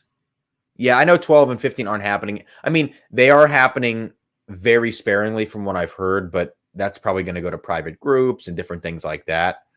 I need to stock up on those. 12 is PX and Oloroso, Peter. I didn't know that. And also, what's up, Peter? Good to see you. Huh. Yeah, maybe it's just the youth in that then that I don't like so much. I think 15-year is a sweet spot. 15 to 18 is a sweet spot for Glendronach. Well, I mean, it actually gets better with age. The 21 year I used to really love.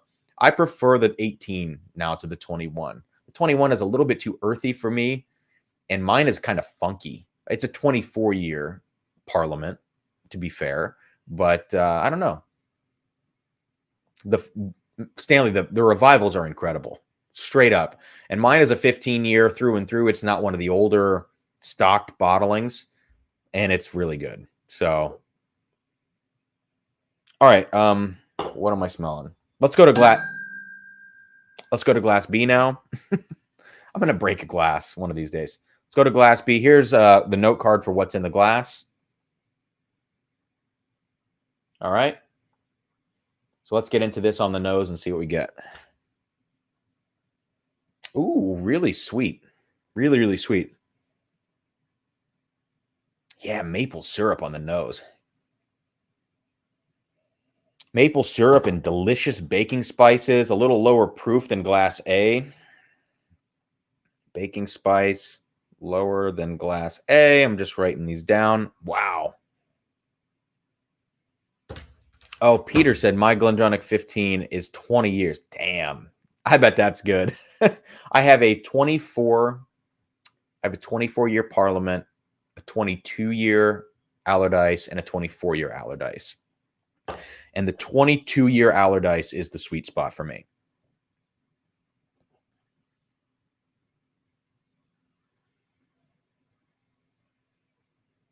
This almost feels like a rye that's been finished in maple syrup casks for some reason.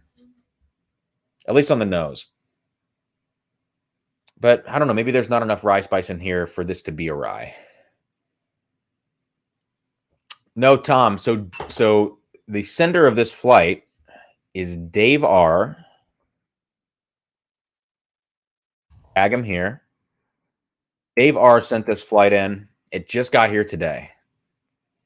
And the goal was just to rank these from favorite to least favorite. So I want to kind of give a little extra thing here and try to guess some tasting notes, the proof, the age, as best as I can. But really, it's just about what's my favorite, I guess.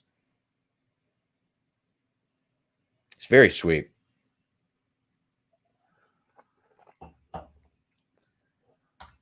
Oh, man. There's grape in that. Wow.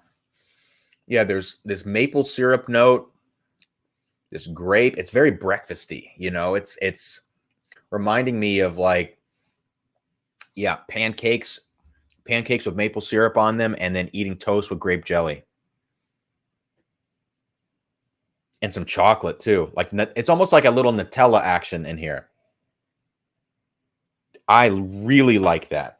Really, really like that. Compared to A, yeah. This is definitely beating out A for me. I feel like the proof is a little bit lower.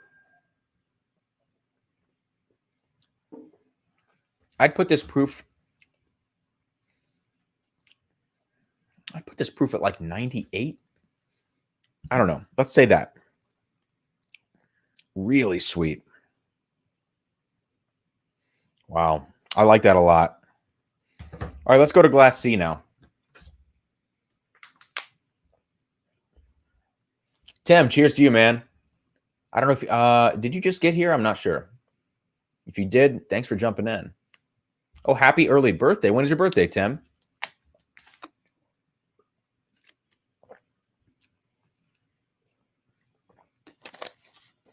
Oh, Peter, man. 10.8 year OBSK. I just started having some samples sent in of some Four Roses picks. Those are quickly becoming some of my favorite pours. The OESV that Keith Schmidt sent me, unbelievable. I really liked it. Alec, I've probably been collecting for about 2 years now. Almost 2 years, seriously collecting, So it's a lot of money in 2 years, but what else did we have to do during COVID? May 5th. Cinco de Mayo, nice. That's when I'm getting my last COVID vaccine on Cinco de Mayo. So I'm thinking on the 6th, I'll probably be laid out pretty bad.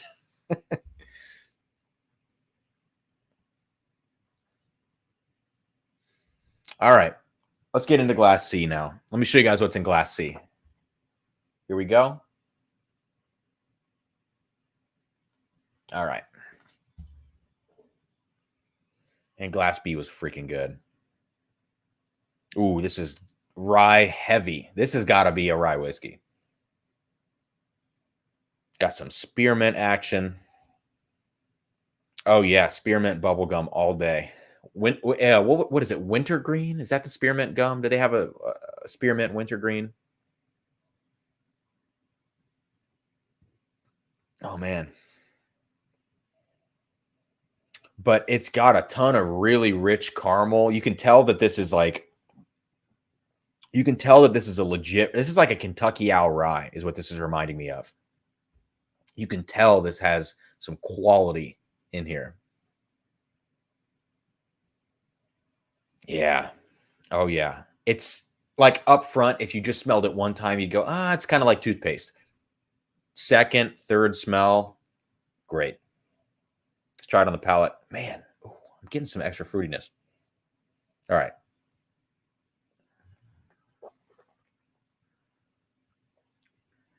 Oh,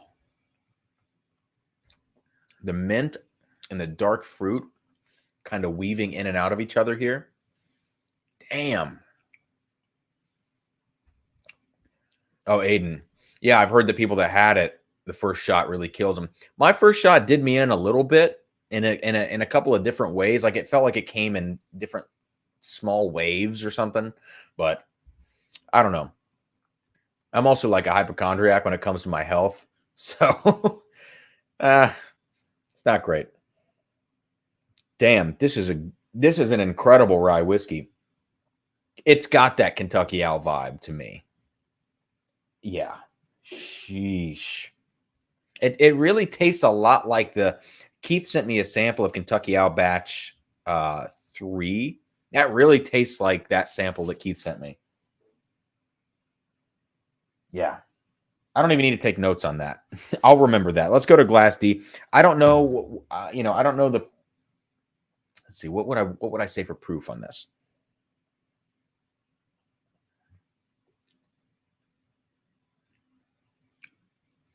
$57, 57%?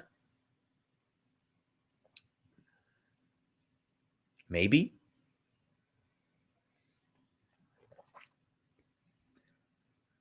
Damn, that is so good. I'm going to say 57% ABV. I don't know. It doesn't seem like it's above 60. We'll see. We'll see what happens with that. That was Glass C. Let's go to D now for the final glass of this evening. Let me show you what's in Glass D. All right. Let's get into it here.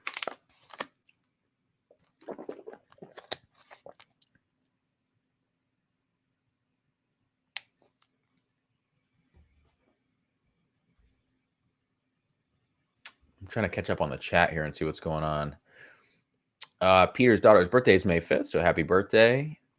Let's see. Had a guy come into work and buy 6 Kentucky Owl Batch 4. That dude's balling. 4 of her friends and some takeout so I can offer tied to this lockdown. Oh, the lockdown, yeah. Oh, yeah. I now know all my meds and their side effect. Let's see. Okay. All right, let's I think I just showed you guys Glass D. So let me get into Glass D now. Final one of this blind flight. Dave, thank you for sending some quality stuff here. Oh, that's weird. This also smells like a rye whiskey to me, but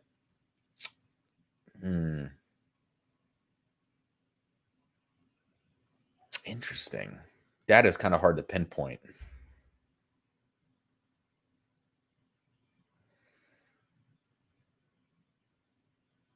I'm going to try this on the palate. I'm getting like a weird combination of things here. I don't get as much spearmint as C. No. It's a little more muted, a little more caramely. It almost, I don't want to say this is a barely legal rye. I wouldn't say that yet, but it is leaning more towards the bourbon profile than like a really heavy rye profile to me. Holy shit, Tim. Oh, those things. I saw some stag picks on secondary going for so many thousands of dollars. It cracked me up. The things that people will pay for. Yeah, this is, God, I don't even know how to characterize this. Simple syrup, green apples, grapes, almost a slight Canadian rye vibe going on in here. I don't want to, it's not as distinctively spearminty. It's still a little bit green and herbaceous. I don't know. The proof smells a little bit lower too. Like this seems like around 100 proof.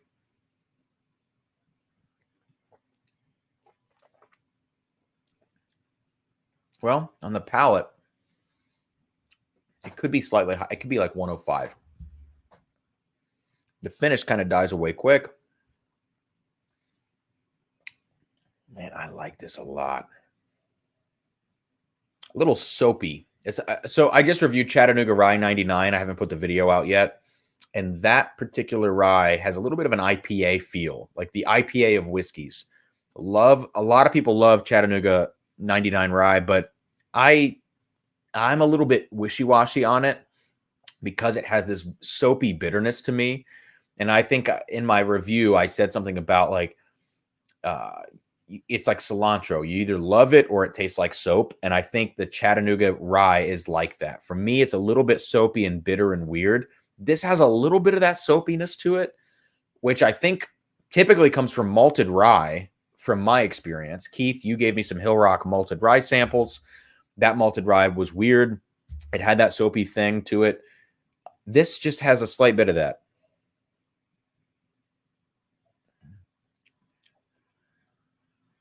But it's good. It's good nonetheless. I'm going to say proof. Man, I don't know. I want to say like between 100 and 105 proof. Age. Gosh, I didn't do age for a couple of these. I would say age on this is like just 6 years, you know? It doesn't seem that old to me, but maybe I'm crazy. Maybe the muted palate and muted nose is because of the age. There's a little bit of peanut butter in here too. Yeah, I'd say, I don't know. I'm going to say 7 to 8 years on that. Glass C. I've got to say that's at least 10 years old. I'm going to say Glass C is 10 years old. Okay, let me go back through these with you guys, and then I'm going to make my guesses, and then we're going to reveal this blind flight, okay?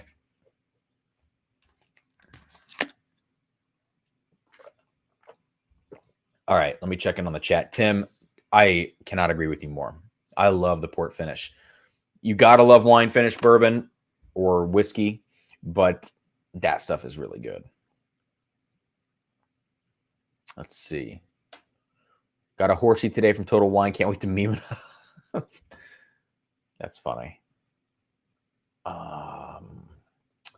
Carl said, I didn't enjoy the first pour chatty, right? But I find it's getting better as it opens up. Yeah. I also think part of it is just acclimating to that profile because it's got the high malt content that you're used to from Chattanooga. That bran cereal, like with blueberries and strawberries in it, sprinkled sugar on top. Like that's kind of the Chattanooga profile for me. The rye has caramel malted rye, chocolate malted rye, just malted rye, and then it has yellow corn. That's the mash bill for that bottle. And I just think the caramel malted rye and chocolate malted rye are fine. I like those usually in mash bills, but the malted rye by itself typically gives me some sort of soapy vibe. So I don't know. This is not a clue, but you said before to go with your first gut impression. Yeah, I don't even know if I don't even know what we'd be referring, because I don't know that I've had any impressions of these bottles. I'll go back there one more time and see what I think. How many blinds have you done? I don't know. At this point, maybe 4 or 5, but I'm going to have my fiance, Sarah, over the next week start pouring me stuff every night so that I can prepare. We've already talked about that. Okay. Here's a reminder, guys. I'm going to go make sure I have them all here. Yep. I'm going to go A, B, C, and D. I'm going to show you all of them in rapid succession here. Here we go. Glass A. Glass B. Glass C. And glass D. I'm going to do one final pass. A is now a nutty bomb. Now that I'm coming back to it after trying all of those, all the ryes, I'm assuming they're ryes. This is very nutty. Yeah. I don't know if I like that. I said 115 proof, 10 years. No, I was wrong on the first pass.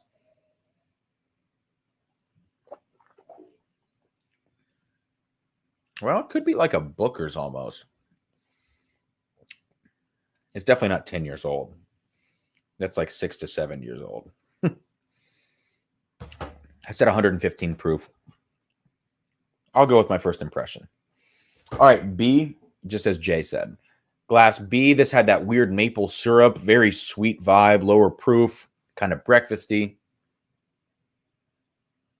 Yeah, this is really good. Really sweet.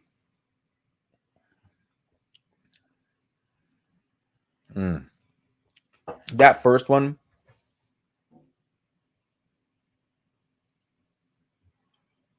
I don't think that first one was a Booker's, but it had almost a Booker's profile.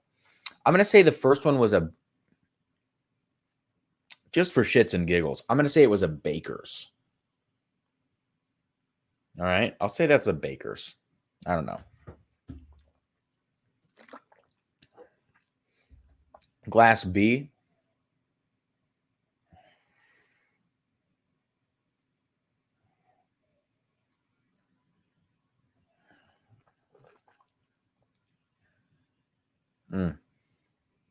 I feel like Glass B is maple syrup finished. The only other maple syrup finish I know is either by Tom's Foolery or Taconic Distillery. I'm going to say this is a maple syrup finish by Taconic because I don't know anything else that this could possibly be. So that's my bottle guess. Age on this, I don't know, 6 years. It's not that old. Doesn't taste like it. Proof, let's say 95. Okay, let's go to Glass C. I thought Glass C might have been a Kentucky Owl Rye. Yeah, really just, God, that's like all the best parts of a rye whiskey, plus age, plus deep and rich, sweet, dark fruit flavors.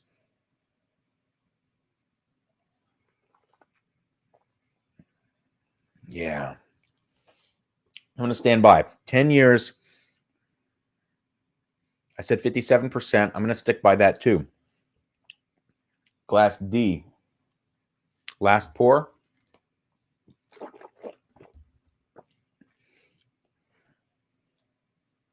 Glass D also had that slightly soapy. It's got milk chocolate. It seems kind of rye-like.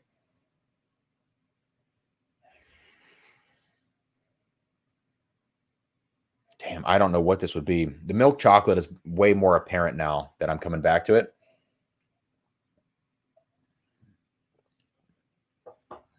I said 100 to 105 proof. 7 to 8 years. I don't have a bottle guess for this. I'm going to say Glass C is Kentucky Owl. I forgot to mention that officially. Kentucky Owl Rye, I don't know what batch it would be. And D, I don't really have a guess. So let's reveal these. Okay, Glass A. I said Glass A, sweet green apple, baking spice, rye spice, light caramel, peanut, good mouthfeel and development. I guessed it was a Baker 7, but I also said it was like 115 proof or 6 to 7 years. It is. Boom. Holy shit. All right. This is a Knob Creek rye store pick. I said it was 115 proof. It's exactly 115 proof. That is crazy. 6 to 7 years. Usually Knob Creek rye picks are 6 years old. I said in the tasting notes, green apple, baking spice, rye spice, light caramel, not super oaky, slight grape, slight peanut. That sounds like a Knob Creek rye store pick. Okay, shit. I'll take that. We can only go down from here. All right. Let's go to Glass B. So Glass B was very weird.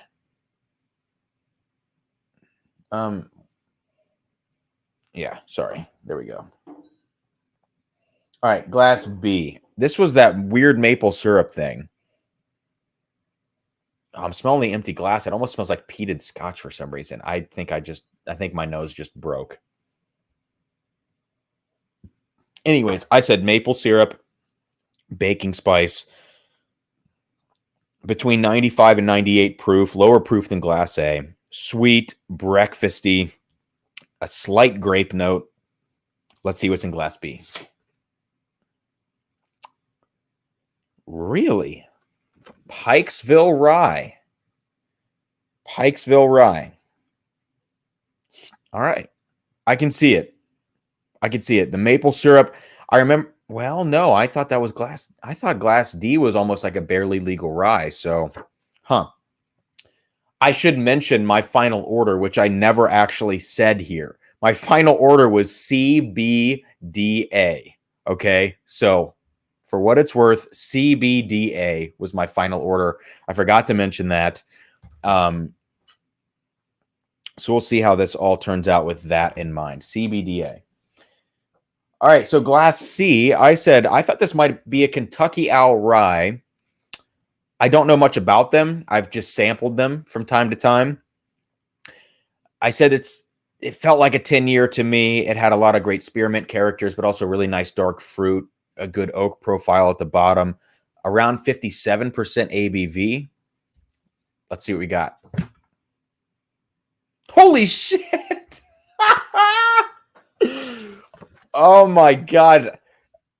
I swear to you, I swear on everything that is holy, I did not look at what these answers were before I did this. I swear. I said 57% ABV.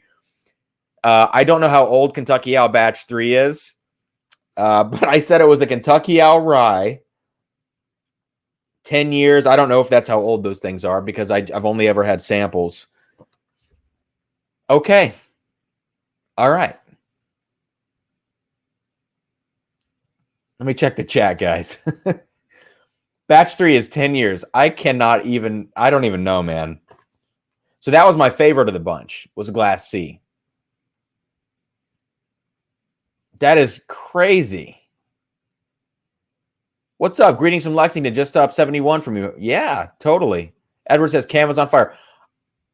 This is hilarious to me, actually. All right, let's go to Glass D. This one was weird, and I didn't really have a bottle guess for this. I said it was between 100 and 105 proof. I'm scared it's going to be lower than that.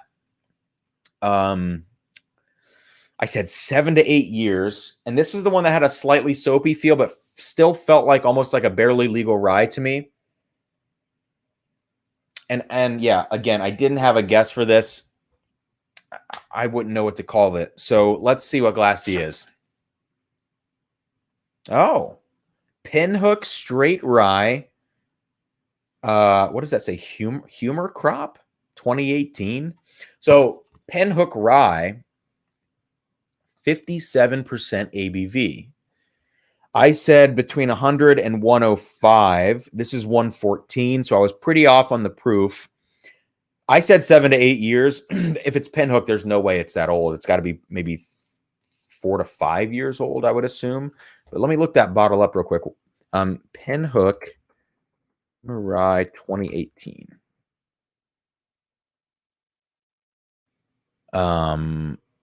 Okay, so it's cask strength 2018 release. They said deep and dense aromas of dark chocolate. I called chocolate on that. It's a rye whiskey, and I said it had that sort of weird soapy rye feel. Raisins, tobacco, cinnamon stick, sarsaparilla, black licorice, vanilla. Wow, sarsaparilla. I would have not called that, but I get it now. Weird. What a weird whiskey. I don't hate it. It's just unique. Went for $60, it looked like, in 2018. Huh. Yeah, interesting, guys. It's like 5 years. Yeah, so that one was kind of the wild card for me. I couldn't really understand what was going on with that, but wow.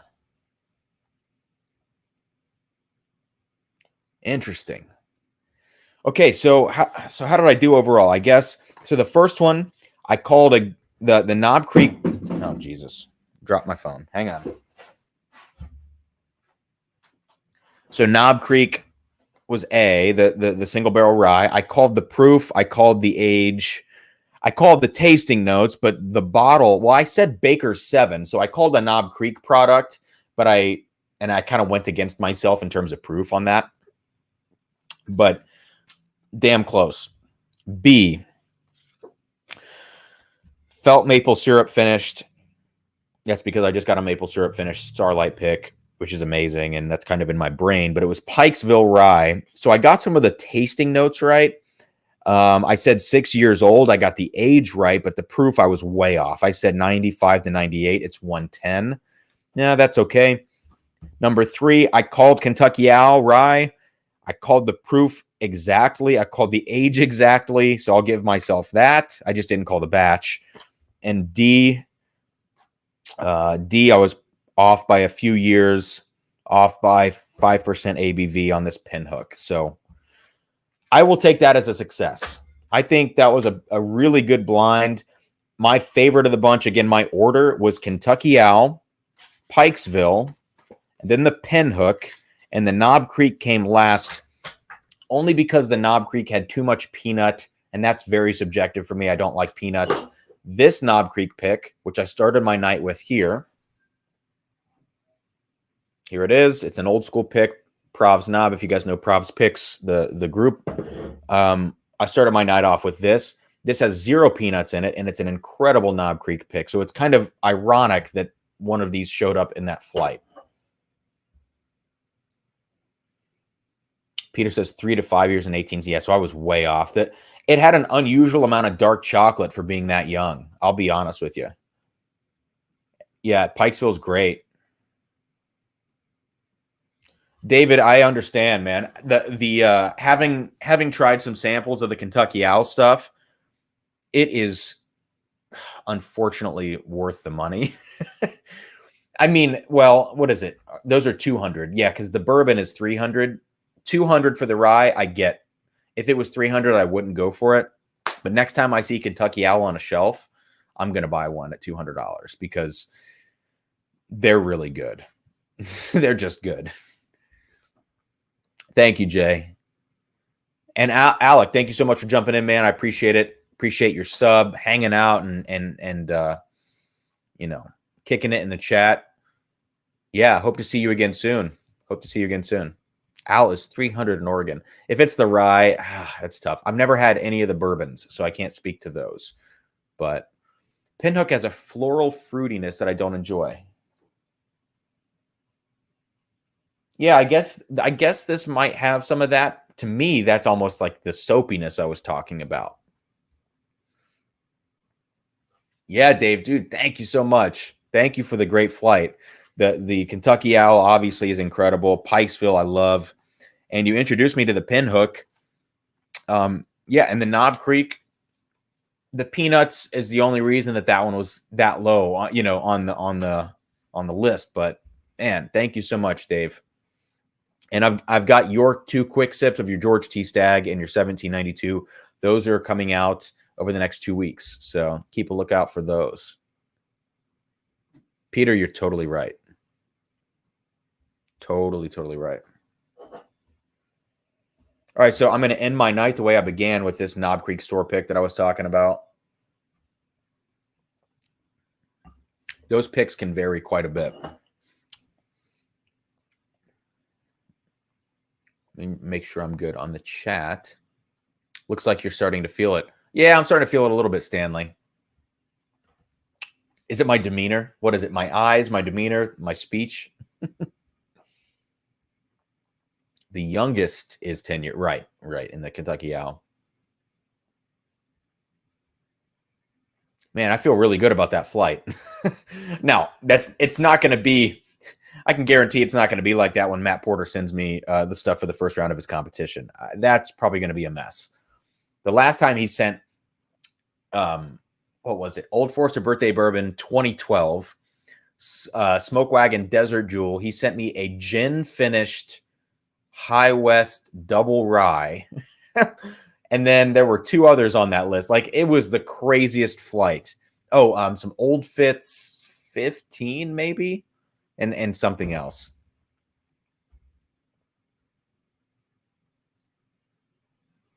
Yeah, that was a good show. Thanks, man. All right. Well, is that everything I needed to do tonight? Let me make sure. We did Smoke Wagon. We did the Infinity Bottle. We did the blind tasting. The Infinity Bottle winners have been drawn: Jason Busey and Aiden Craig. So I just need to update that. I need to get those pours into the Infinity Bottle. Again, for those of you hanging out right now, before you go, please like the video if you haven't already. And I did just put out, let's see, 5 hours ago at this point, my review of the Woodford Reserve Batch Proof 2021 from the Masters Collection. If you wouldn't mind checking out the video, seeing what you think. I've got a new intro. I'm going to be tweaking the intro, tweaking the outro, trying to mix up some production things on, on the editing side of Drums and Drams. I would love to get your feedback on all of that, and also let me know if you've had the Woodford Batch Proof, and let me know what you think about that bottle. I quite liked it. I don't know why I said it that way. And I compared it to some other Brown-Forman products at cask strength, and it did the best out of all of them. So, yeah, be curious to know your thoughts on all of that. I'm going to be getting some more content up soon. Like I said, I've got 2 more quick sips coming up: George T. Stagg 2020, then 1792 age 12 years. And then after that, I'm going to be doing a comparison on my quick sips of the Haystack Needle from Redwood Empire, the cab finish, next to a port finish 12 year.